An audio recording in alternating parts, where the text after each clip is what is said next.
Hi YouTubers, welcome back to TamiyaTruckBuilding. In part 6 we'll be looking at building stages 8 and 9 of the Tamiya Volvo FH12.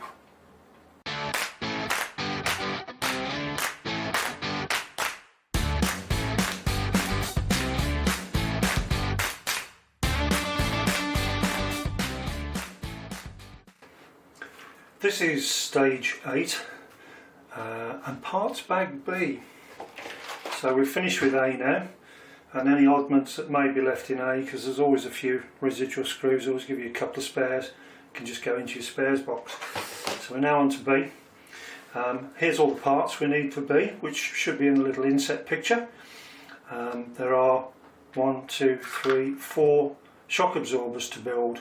The pins will be the pistons, and that'll be the ends. So we're going to go about putting those together now. We also need four springs, MB8s. Now they're in the B bag. So let's have a look in here, find the 4 springs that we need.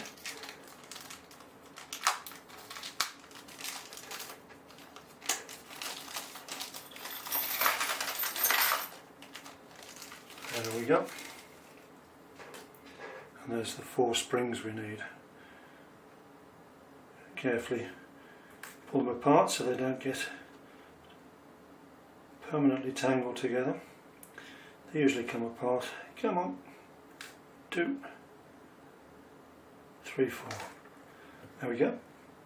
I'm going to go ahead and put them together.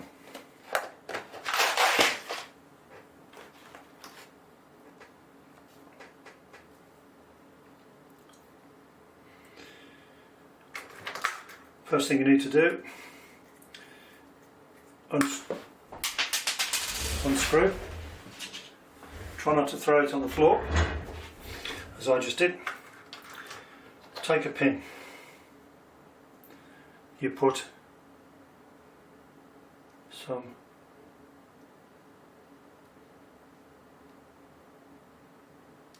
grease on the pin, like so. You put one of these plastic washers on here, C17. They're slippy, these are. You put that inside there, and you put the screw through there. And that will be your shock absorber. You put the spring in the bottom end of it when you're ready, and the top goes on. What we've got to do first, using a small diameter screwdriver, is hold the end of it, because we've got to screw on one of the caps.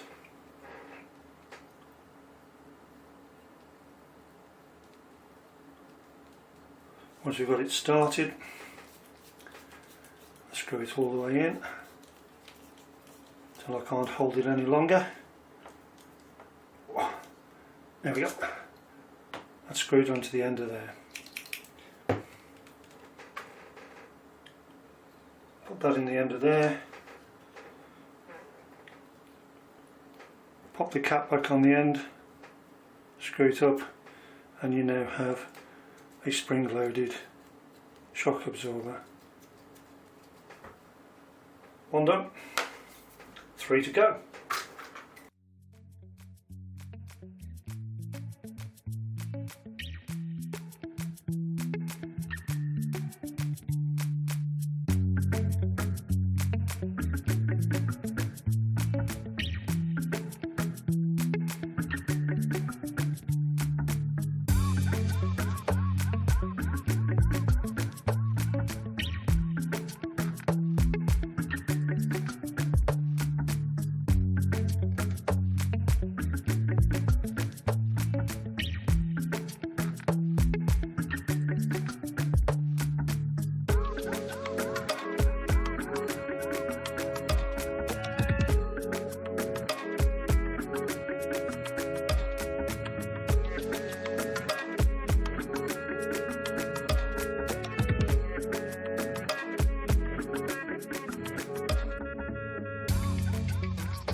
We're now going to do stage 9, and the parts for stage 9 are in here, which should come up on the inset photo.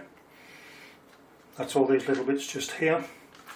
You're also going to need the steering connecting rod as well, and we're going to be attaching these shackles and the shock absorbers or dampers to the main chassis.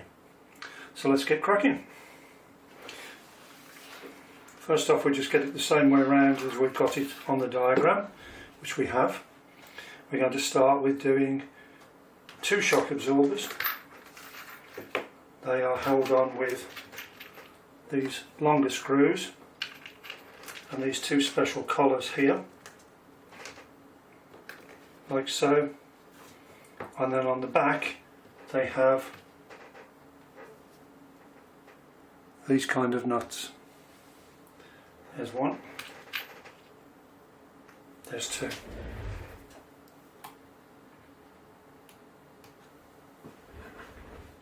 Right, let's put a bit of extra light in on there. This stuff's suddenly gone a little bit on the dark side. Let's just do one of these.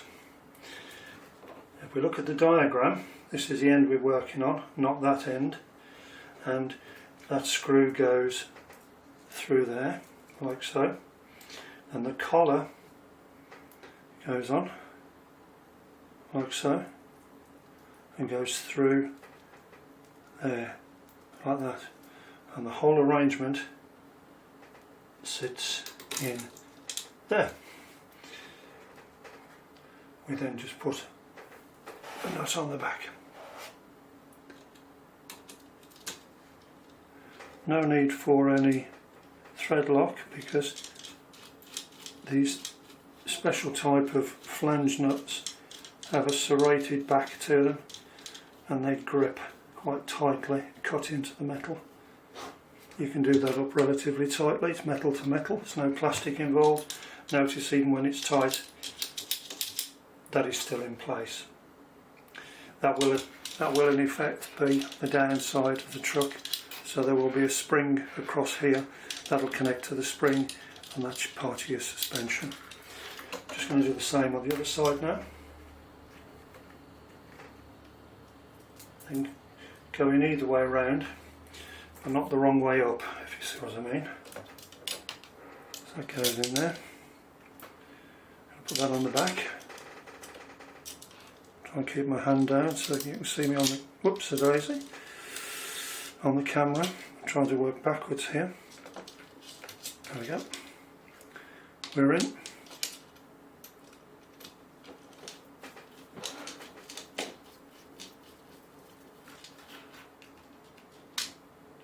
That's that.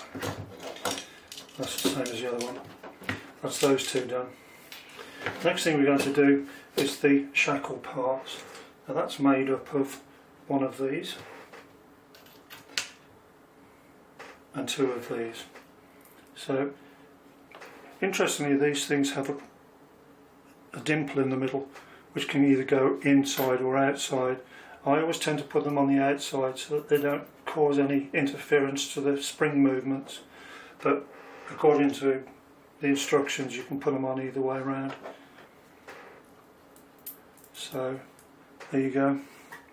That's effectively what we're going to be doing. The screw will butt up against the chassis and leave those hangers free. There is also a small washer that goes on the inside to just take up the balance of the length of that metal pin, and then on the inside we have, first time we've used one so far, is a lock-in 3mm nut. Now where these go, there are holes just behind here. There is a threaded hole and there is one next to it that's not threaded. It's the not threaded hole that we're using if we look at the diagram. So pop that in there. Take my nut to go on the back.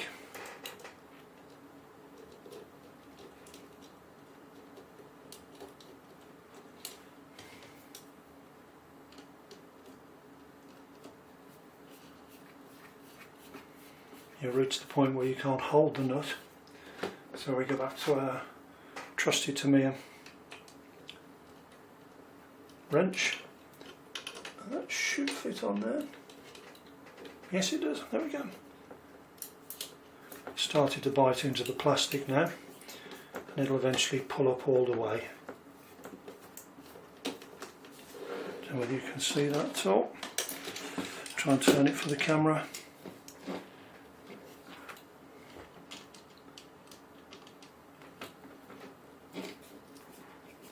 There you go, and that's gone up tight now. But even when it's tight, those are still loose, as you can see. They will in fact go around that way like that and they will move backwards and forwards with the spring. Spring goes between there and there. Same on the other side now. So we're going to need the pin. I'm putting those with the little dimples facing out. The collar or spacer that goes in the middle. That goes like that. Might help if I move this over here, you can probably see it clearer. And the collar, which goes on the other side. Same position on this side as the other side, which is just there. And then there is a locking nut to go on the back.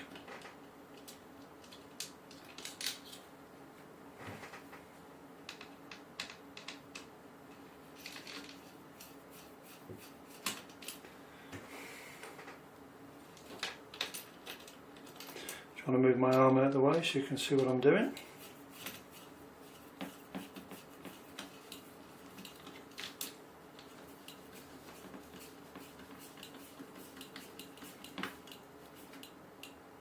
There we go. That's tight now. I can get my spanner off. And those two are loose there now as well, because that will be this side between there and there and there. And that is stage 9 completed. That's it for part 6, YouTubers. I hope you liked the video. If you did, hit the like button, and if you haven't already, please subscribe to my channel. I'll be back soon with part 7. Bye for now.